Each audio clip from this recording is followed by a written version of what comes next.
Je crois vraiment que Fayoulou a l'équipe Vital Kamer une expérience na curiosité.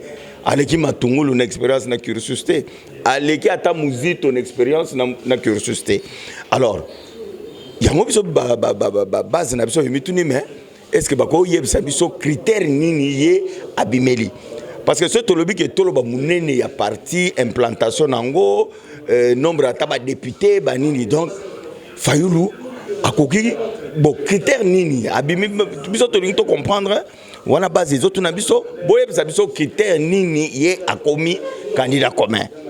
Donc ezanango likopa moko ya ba politicien basali cop na bango manigance baroulé biso baza lobi biso nito saboy Félix Topesié 48 heures a retiré signature naé na bakor wana parce que bakor wana est roulé bango eza batwana baza sincérité soka retiré yango soka retiré té dans 48 heures base et ko destituer aux sous président ya parti té.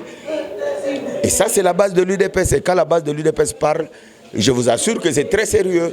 Retirer signature naïe. Donc, comment on est d'ailleurs? Comment d'ailleurs? Tu bosses comme une naïe, oh, à lobby a retiré signature naïe. Naba accord wana ya Genève. Base ya parti et boyi.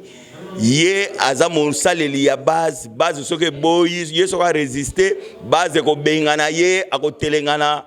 Félix a commencé à partir parti au bâtiment la biso nyonso ba combattant ils a IDPS yango a lobby que non atali likolo atali na se a lobby que non bon ndako ezali koto opeto okende na moni pe ba biloko ngo ndire za moi ba tricage na moi ba jeu na sa nini nazonga na base azongi na base a lobby base to okendo yambaye kala mingi te azonga to yambaye to chauffer base to ke de campagne to ke élection voilà. Vision Plus TV, l'excellence et la rapidité. Mesdames, Demoiselles et Messieurs, bonjour et bienvenue dans la spéciale édition à Lelo Tokozongela sur des questions d'actualité en République démocratique du Congo parce que l'actualité brûle tous les quatre coins du monde. Aujourd'hui, après désignation et à candidat commun à opposition, réaction et Bimi et Belé et Bongo Lelo Tokozoa Molamboka, professeur Chilumbu Oazali, porte-parole, il y a UDPS, candidat député dans la circonscription P à Tchango, Molamboka, professeur Chilumbu Mbote. Mbote Ndeko Raphaël. Donc, moi, Lelo et la mouké libino bien. Ouais, kitoko. To la mouké bien makasi. Après désignation à candidat commun, il y a opposition. Aujourd'hui, d'abord, UDPS, après désignation en gros, tout le monde va mbutu, biloko panzana, moto kopela na IDPS, na plutôt place au beau considéré comme qui j'ai na bino. Pourquoi tout ça? Oui, d'abord merci pour l'invitation. Non, et le d'abord il faut le bac UDPS à travers le président Naye à s'engager qui dans le processus, il y a désignation à candidat commun pour l'opposition. Et je crois qu'ils allaient qui sécréter. Cadre union soit parti Baïbaki, base union soit parti Baïbaki. Mais je crois même dans l'intervention d'Abisso, que non, nous sommes d'accord, tout est dans le processus là, pourvu que les critères sur la désignation est à la transparente. Transparent plutôt. Oui, que Bisso UDPS d'abord, comme le père fondateur, UDPS est à la pyramide renversée. Pyramide renversée, ça veut dire que l'IDPS est à la base, il y a parti. Donc, ce qui base en Ndemeli Kambo Boké, ce qui base à Boy Bozongi. L'exemple est belé. Par exemple, dans les années 90, président Mobutu Nomara, président Etienne Tshisekedi, premier ministre, base à Boya. Président Etienne Tshisekedi a toute sa base. Vous comprenez? Exemple, au goût de récent, que Tango Kondo Tshisekedi a Koufi, signature et signamara déjà, activité Koutou et Bandara pour Naba Kundae, na parking ya cimetière à Gombe. Mais je crois que bateau Bapegi Sakeba Kundae, ce sont des combattants landa. Comme on a bangoto et banate. Tant que Baba telle place sur le lobby, Etienne Bakunda, jamais. Et je crois que même le cadre parti Bazaki obligé baya ko samba pourquoi bagenaki ko na place wana pona. En fait, c'est pour dire que UDPS ça fonctionne comme ça. Donc bamituna quelques mituna parce que nous tous nous étions d'accord dans le processus wana. Mais mon kokoso yé parce que biso to ka base abanituna biso mitunati to expliquer bon ça va ton limite to boité ba désigner ndeko Fayulu ça va bravo problème ezate mais bo pesa biso na ba critère ngo ya désignation ya ndeko Fayulu parce que biso base toza penda ba gardien temple non seulement toza ba gardien temple mais faut tout monde clair na désignation wana Fayulu aleki ndenge nini sur base ya ba critère nini. Au moins, difficulté d'abord, biso ba cadre tozaki nango yango wana. Parce que toyebi ke liboso balobaki que non, ba critère ezali net ndeko Jean-Pierre Bemba balobaki expérience na cursus. Mais ce total na ndeko ba set leader wana bazalaki wana, je crois vraiment que Fayulu aleki Vital Kamerhe une expérience na cursus te. Aleki Matungulu une expérience na cursus te. Aleki ata Muzito une expérience na cursus te. Alors yango biso base na biso mituni mais est-ce que bako yebisa biso critère nini ye abimeli parce que ce tolobi ke toloba munene ya parti implantation nango nombre ataba député banini donc Fayulu akoki bon critère nini abimi biso tolingi to comprendre wana base les autres na biso boyebisa biso critère nini ye akomi candidat commun donc ezanango likopa moko ya ba politicien basali cop na bango manigance baroulé biso. Bon, on a essayé d'expliquer mais sincèrement même biso pe tant total to moni pe critère nini Fayulu robima kuna te. Ça c'est une chose. De deux, je crois quand même que bato bakendaki les sept là baza quand même bato mayele. À défaut il y a consensus balobi basa la vote. Atayo moko. Vote atakoto démocratie outa. Au cause de parti neti IDPS au pesango une voix aux upena Matungulu au pesango paye une voix Congo na biso donc aux aneti que au tient balance le but que Congo na biso azane mo na UDPS ça pose problème effectivement donc na entre vote quand même il faut les non école les kabongoté parce que vote ce qu'on dit démocratie il faut tenir compte na poids politique il y a chaque parti. Biso au moins biso ba total politique ezaki parmi les critères. Si mais justement yango biso to ngido ba critères yango ezaki nini. Vous comprenez yango base na biso ngido ba critères yango ezaki nini parce que ta biso to tangisaka. En tout cas papa ba cours nous c'est en pondération mo côté. Vous comprenez au cause au cours il y a 80 heures au yo cause on a cours il y a 10 heures au lobby ke binonyo so boza 1 point non ils a bon côté. Donc base na biso wana zo ba question base zo tout la biso. Bo expliquer biso bato bazomi benga ba set leader wana est-ce que bango nyonso baza ko s'équivaloir par rapport à ba parti politique na bango lelo so tozui décider to tchango na balance na INC par exemple est-ce que vraiment Martin Fayulu a voté une voix Kamerhe pas voté une voix ça veut dire déjà que jeu démocratique même na jeu démocratique est biaisé. Vous comprenez parce que même dans le jeu démocratique, au second tour ou bien on tient toujours compte du poids politique il y a chaque candidat. Donc le lot au rose de Muzito aye na nouvelle élan naye d'ailleurs donc azobunda nanu ko implanter en côté ou au chango non Muzito une voix Kamerhe une voix ils ont sens. Donc, il s'est posé ce genre de problème et que le col a besoin de cadre IDPS, vous avez une réponse na ba mituna wana te. Vous allez comprendre, il y a une base na biso a décidé à l'obité. IDPS Isaiah Félix T. IDPS Isaiah ba combattant. Et puis je te dis, je regrette, il fallait y en a tongo wana au moins ba scénario to kutu wana. Et moi j'ai eu mal. Et c'est j'ai réalisé vraiment que parti au Isaiah peuple, Isaiah base. Parce que na kuti pena na yeboye na kuti ndekomo mobali azolela alobi parti oyo 36 ans avant notanga le nombre de bateaux ya yebi bakufa na parti wana asukisi na ba oyo 6 batumbaki vous comprenez mais bozo parti ango 36 ans après bozu boke ko pesa ngo Fayulu na ndenge nini base et comprendre te fédération nyonso à l'intérieur baboyi balobi ke biso IDPS jamais toko za na sima Fayulu ou bien Félix tozo destitué parce que parti za yete to votaki na congrès pe na congrès to pesa ke mandat qui a la candidat na biso na élection présidentielle. Alors ce qui est à quel côté ba makopa moko boye o ba ke sali ba ja mindele ba ja mundele ye ba beti mundele ye ba zu bien ba neto za la na ba pigeon muta beti ba bimisi pigeon ba bimisi les pigeons ba lekeli ye biso base à parti to boye. Alors na yango pe biso to lobi non le la base à parti et boye biso to zala ko to za na kati to za exécutif président sa parti za na kati base le point on a mon méthode oh il faut besoin solution c'est noté bo mate to tuni pe base bino base bolini base à lobby biso neto za boye Félix Topesié 48 heures a retiré signature naé na bakor wana parce que bakor wana est roulé bango et za batwana baza sincérité soka retiré yango soka retiré té dans 48 heures base et ko destituer aux sous président ya parti té et ça c'est la base de l'UDPS et quand la base de l'UDPS parle je vous assure que c'est très sérieux.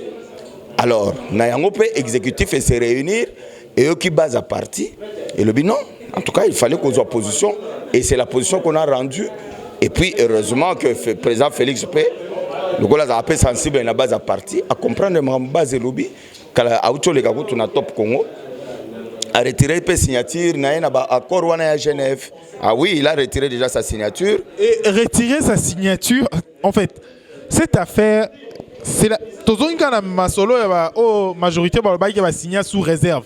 Comment est-ce qu'il peut signer quelque chose à Ebi déjà que c'est Fayoulou Moutou va désigner candidat commun et immédiatement à quoi retirer signature naé sans Makambo, sans les solos, sans Nini parce qu'il y a eu quand même juste cette pression. Non. Lui qui disait déjà à Nasuka qu'il va convaincre la base. Oui, mais hier que tu avais à base à lobby avant que tu aies à destituer, à longolaye. Base boy ba théâtre wana et boy makambo wana donc aya kututi. Vous comprenez? Mais biso to lobby que il dépend c'est à base. Papa na lobby le grand Tshisekedi. Ayoka base, azo la marche arrière face à la nomination à Mobutu. Félix pas Meki, à Samona Mobali, il était malgré ba signature parce qu'il était de bonne foi. En tout cas, dans la négociation, il est allé sincèrement et de bonne foi. Et quand il a vu que malgré l'élection, il a vu qu'il a perdu, il a accepté sportivement. Mais le problème est que Bisso, et pas Bisso, leader, il va rendre compte de la base. Parce que parti, il y a Félix, Faté, il y a IDPS, il y a base. Alors, tant que base, il y a prendre. Parce que nous avons tout net. Bon, le bilan pour expliquer tout à nous, ce qui est transparent, c'est ça qui pendant l'élection, ok? Tonima, pour expliquer comment Matungulu, à l'équipe Fayoulou na ba classe, à un professeur d'université, à Salana ba FMI, Kamere, je crois il est doctorant, n'est-ce pas? Kamere, à la président, à ministre, à la président, et Assemblée nationale et tout ça. Bon, tous Adolphe Mouzi, tout Kondi Amasora Congo. Ayebi budget, ayebi finance, azala premier ministre la konza mboko bon ndenge nini Fayoulou a doublé bango nyonso ye muto komi candidat. Voilà question base azotuna ce qui peut-être yo ndeko za na moi réponse na mutuna na yo mo d'abord personnellement yo moko Félix nani plutôt Martin Fayoulou ne remplit pas de critères au cause à candidat commun à opposition que jamais. Attends mon côté. Martin je l'aime bien mais d'abord la popularité Félix Aleki, Vital Aleki. Namune na parti. Il dépend que tu robes ta façon à SDT. Il y a une seconde que tu colobate. Ce que bino nyonso bo s'aligner derrière lui, bo pesi maman fort. Té mais tu robes yo ka si ba voix on ba transmettre ka on bo net sida. Hein papa. Ba voix na lobby base lobby et ko voter yété. Biso sani. Parce que président tango signaki azaki na posa, azaki na volonté pendant qu'il a convaincre base, tout s'aligner derrière Fayoulou. Balobi comme kakuti to la mo kana tongo alelo ba communiquer na ba fédération na biso nyonso Congo mo parce que biso to sandeni. Balobi mutu na kutu munde ko mo kutu auto benga na katanga kuna lobi mutu na kutu do banda bota mamba liboso yo ka komoneka alelo. Azana nyanga nga comme ce candidat commun. Ozolanda. Donc et na difficulté. Je crois que bandeko o bazaki na ba concertation wana quelque part betelo mo goza bien té. Et selon yo qu'est-ce qui est aux anasima to quel est le GE au Salemi pour que selon yo en fait hein aux ali komona pour que candidat au bino boando zela azwa mate. Non, c'est-à-dire que biso to lobby boy. Biso, nous on n'est pas de mauvais perdants. Nous quand on perd à la régulière, on accepte. Mais to lobby boy. Ko bosanati que avant to kende na masolo il y a deux camps. Il y avait deux camps en fait. Ils avaient un camp moko où ils avaient prôné boycott, na transition. Hein? Quand il y a bandeko bazaki invalidé. Bango bazako lingate ke élection to kende. Tout ça la boycott, tout ça la transition à 2 ans et puis bango ba yako à peine neti ba candidat. C'est de leur droit. Biso to zaki batu autre baki ke de toutes les façons tout ça la transition mingi na kabila solution ezate. Ça ne sert à rien à repasser sous transition. Tout tombe la peuple na biso to kende mapona misoki ke tricherie ou bien ni nezali peuple yemoko abenga na bango. Vous comprenez? Mais maintenant, quand nous prenons même document Oyoya, accord Wana, de place aux hommes qui sont à Kokoso. Candidat ou Baponi président, Azana ba objectif ou ba signer. Objectif à Liboso, ma signe à voter. Abunda, allons la machine à voter. Objectif à Libo, Yami Balé, baliste électorale, n'est-ce pas? Ballon la fictif. Et obligé de tout bas crédibiliser. Mais bisous to lobby boy. Est-ce que pensez-vous vraiment que tout ça a besoin d'un candidat commun pour que nous sa machine à voter? Parce que la machine à voter, on doit tout ça la marche le 26 contre la machine à voter. Est-ce que nous avons besoin d'un candidat commun pour ça? Est-ce que nous avons besoin d'un candidat pour que les fichiers électoraux soient fiables? Est-ce que nous avons besoin d'un candidat commun pour que... Alors, tout le monde et ça les bisons et faire douter bisons. Parce que sur la ligne de Kofayoul, on est pratiquement à 2 semaines. Il y a campagne électorale. Maintenant, objectif, il faut signer. Donc, vous allez campagne électorale et bandit, il y a bandi marche contre la machine à voter. Donc, ils ont moins kokoso. Vous comprenez, ils ont moins kokoso. Bisous de l'ingaki, n'engagez pas public accord wana. Il fallait pas chaper chronogramme. Il y a que candidat na biso commun yeyo à partir de telle date to bandi province boy to bandi campagne to bandi boy mais ozomona ke babilo ko nizate babilo ko ye ba attribution ba pesi ezake bundisa machine à voter ti ekolongwa mais ndeko na ngai parce que so 2023 elongo était to sandeni ozo comprendre question na ndé il peut ça répondre ka ngo déjà yango biso ba combattant na biso lokola bazui miya bazui ba réponse bazui biyano na ba mituna nyonso wana te balobi ke te eloko yo ezage ba sala biso bande ko tokena na bango na ba masolo wana bazana ba agenda caché na bango. Voilà. Alors, Lelo, il faut qu'on se pose la question. Nakati ya masolo nyonso to ba négociation nyonso, bozara quand même na ba idée. Yani quel est le candidat au bino bozaki na attente quand même boando s'attendre qu'ezalaye et que Fayoul aujourd'hui vous dérange. Non, non, Fayoul ne nous dérange pas. Je dis, même désignation Fayoul, je te dis que le président Félix a signé. Mais tu l'as beauté, à base de beauté, papa, on a répété combien de fois, on a le beauté. Tout ça, critères, nyonso ou sengeni. D'abord, on a le l'élection, d'abord, c'est une question de nombre. C'est une question de voix. Qui a le plus de voix, c'est celui qui a le plus de voix qui gagne, même si c'est un fou. S'il vous dépasse d'une voix, à combien de présidents, vous avez un président à l'Iboma Penza. Vous comprenez? Comment vous pouvez expliquer que vous avez un candidat qui est à tout ça, les sondages, à tout le billet, Moro Fayoulou, n'a décidé, ça le sondage, n'a pas candidat ni est-ce qu'il y a combien de Malibosso na bon? Alors, comment vous pouvez négliger votre meilleur cheval? Ou ya ko faire gagner bino? Beaucoup de ya za 4e, ceux qui 5e, ça veut dire que ça ne va pas. Ou bien vous en avez pour gagner l'élection, ou bien vous jouez pour perdre. Vous comprenez? Parce que nous sommes au Tali. Tous attendent parce que le sondage Bercy, nous avons sondage. Il faut faire le sondage. Est-ce qu'il y a combien de Malibosso Félix? Ou bien décider et combien de Malibosso IDPS? Bon, pourquoi yo Okobo ya ko candidat? O ya ko gagner bino facilement. Aujourd'hui, deuxième n'a été vitalité. Aujourd'hui, que nos oies, o ya zana c'est par vote. Quel vote? Il y a un lobby qui IDPS a voté une voix Fayoulou, une voix T. IDPS, il faut voter une voix IDPS, il faut voter 80 voix. Mais c'est bon. Sur le poids politique à IDPS, 80 coups de zamouké. Fayulu, bon, ils ont un mabiti. Ndeko Fayulu a député na 8000 voix. Azayaki na liste ya DTP dynamique Tshisekedi président. Il fallait la tamonière pour avoir 8000 voix. Félix na députation a plus de 100 000 voix à Tayomoko. Ce que yo zo le candidat au président ozuka ko ya 8000 o azwaki donc finalement bozo le candidat. Est-ce que loko bozo le candidat bani? Alors, moi, ma confusion, c'est vrai, c'est inattendu, hein? Il faut inattendu. Parce que le sondage, nous sommes qui, les noms de Fayulu et Bandako matin à 4000. Est-ce que c'est un secret politique? Parce que médiation peut y centre Moussouto Bandeko Moussouto y a banni ba cadre international Bazaiki. Est-ce qu'il n'y a pas un secret international derrière ça? Non, bon, au moins, nous, on ne peut pas prétendre que tous ça là, tous vivre dans l'autarcie. Il faut que la fondation Kofi Annan nous conduise à qui débat.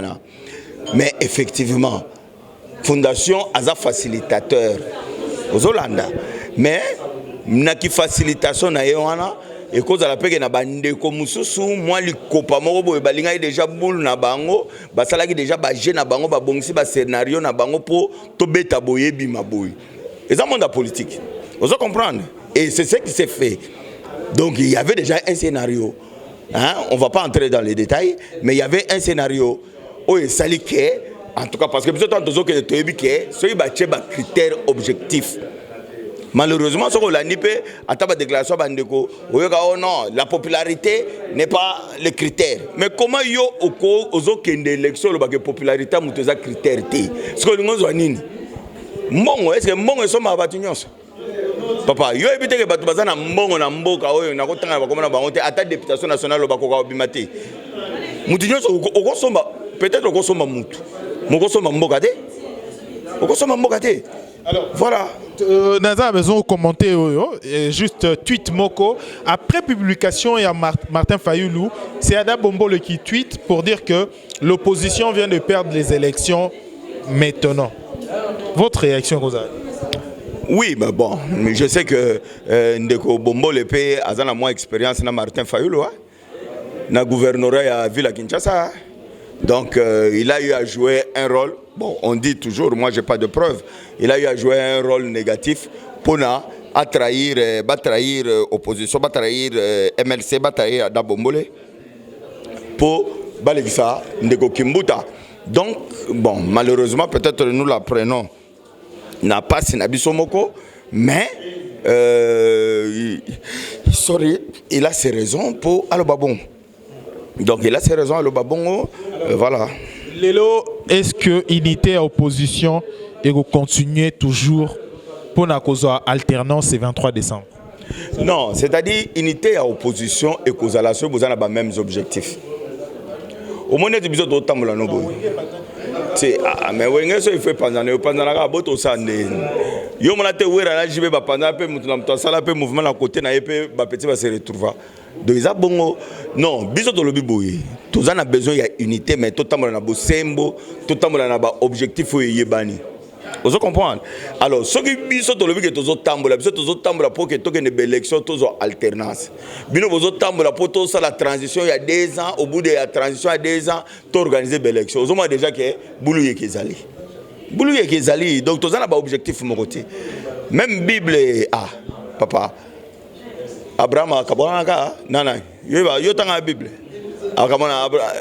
Voilà, félicitations. Donc Abraham na l'autre bakabwanaka nanenga mabete. Ngana ibaite. Nga mukolo lisolo na lobby yo lobi nga bo po mezate na ibi pe nyoso te mais na ibi que Abraham bakabwana na l'autre. Donc ngana ibi Abraham ibi sur l'autre que soko okende na gauche ngana okende na droite. Si okende droite ngana okende na gauche. Ibi na ibi histoire ngo. Voilà. Donc c'est pour dire quoi? Nous voulons que l'opposition soit unie. Pourvu que nous soyons tous sincères. Nous voulons que l'opposition soit unie, pourvu que nous recherchons à atteindre les mêmes objectifs. Si les objectifs sont différents, si les intérêts politiques sont différents, en tout cas, sincèrement, nous avons la peine de la moitié. Et ça, nous avons des partenaires politiques, nous avons la paix, nous avons la kakaka, pour Congo, mais pour le moment, en tout cas, Fachi, nous avons parlé.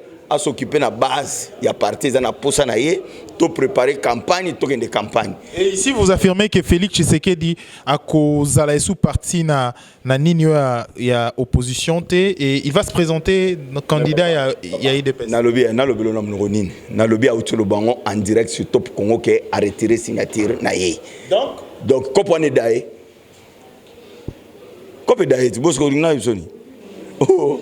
A lobby a retiré signature naie na ba accord wana ya Genève. Base ya parti et boyi ye aza monsaleli ya base soke boyi ye soka résister base ko bengana ye akotelengana Félix akosa parti te parti o batikela biso nyonso ba combattant eza IDPS yango alobi ke non atali likolo atali na se alobi ke non bon ndako ezali koto opeto okende na moni pe ba biloko yango ndireza ye mo ba tricage na mo ba jeu na sani nazonga na base azongine na base alobi base to kendo yambaye kala mingi te azonga to yambaye to chauffer base to que des campagnes to que belle élection voilà. Merci professeur Chilumbu. Je rappelle que Ozali porte-parole il y a UDPS candidat député national dans la circonscription à Tchango. Ozali a combien de chances à gagner? 20, 30, 40, 100%. Bon, omoni na boya koloba po ba loba o ba ta UDPS ba loba kaka. Mais ngapena okuta pena ko tabaza. Ponga na obenda. Bah 100 on a déjà bah 100 parce que vous voulez sur la bête bah 130% donc on attend la moi mon numéro na obenda. Merci, ce n'est fini pour cette édition. Merci de la disponibilité nayo. Merci Raphaël. Tokutani prochainement dans l'édition mon sous pour la resemble la question d'actualité. Merci na fidélité na bino, merci na Eliezer bébé de la presse pour la prise de vie et merci pour la service au rond bisso aujourd'hui d'urgence. Tokutani prochainement pour l'édition mon sous. D'ici là portez-vous bien. Au revoir.